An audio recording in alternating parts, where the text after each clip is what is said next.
amici sardi, la prima cosa che vi voglio dire è perché sono venuto.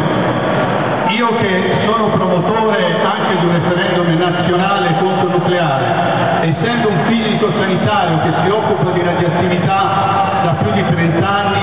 vi dico con tutta sincerità che il nucleare non solo è un errore per il nostro Paese, ma è un crimine contro l'umanità. Quindi fate bene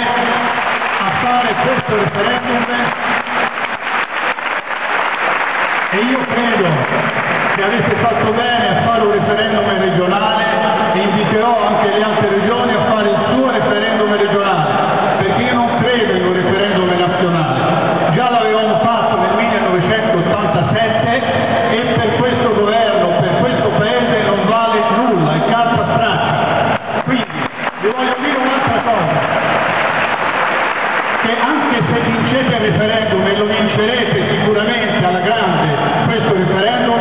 vigilate perché si applichi il referendum, perché non è detto che se si vince un referendum